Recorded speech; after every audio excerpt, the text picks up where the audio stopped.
ating latest satellite image, makikita po natin, bagamat yung mata ng super typhoon na si Uwan ay nasa bahaging karagatan, silangan ng Catanduanes, yung malawak na kaulapan nito ay halos nasasakupan na nga yung nakararaming bahagi ng Luzon, ilang bahagi ng Visayas at ng Mindanao.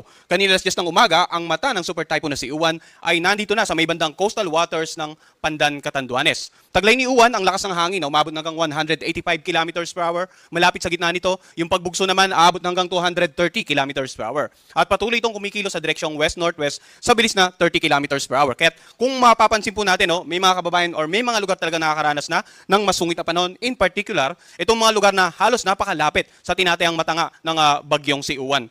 Tanaw na rin ang bagyo sa ating Doppler radar at makikita nga natin yung malawak na mata nito ay patuloy na lumalapit sa kalupaan ng ating bansa at posibleng nahagip nga or direct hit yung tinatawag natin, yung pinaka-northernmost part ng Catanduanes. Ano nga ba inaasahan nating pagkilos? Unahin po natin yung magiging pagkilos ng mata ng bagyong si Uwan. So, dito sa pinaka-latest forecast track natin, makikita natin, ito po yung tinatayang lokasyon ni Uwan kaninang alas 8 ng umaga. At mamayang alas 8 ng gabi, makikita natin, lumapit na siya dito sa may bandang coastal waters ng San Luis, Aurora.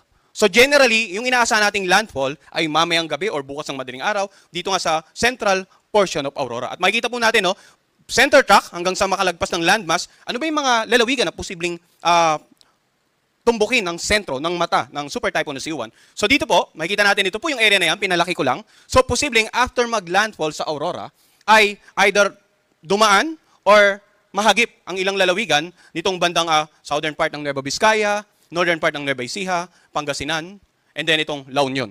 So yun yung mga lugar na posibleng tumbukin ng mata ng bagyong si Uwan. So balit, yung area of probability, ulitin natin, nagpapakita pa ng mga ibang lugar na posibleng tawirin, maging aktual na pagkilos ng sentro or mata ng super typhoon Uwan within the forecast period. So dapat maging handa, hindi lamang ilalawigan ng Aurora, kundi maging itong southern part ng Isabela, itong bandang Quezon area, and then itong Nueva Ecija, Bulacan, Tarlac, Zambales, Pangasinan, Nueva Vizcaya, Ifugao, Benguet, La Union, Mountain Province at Ilocos Sur.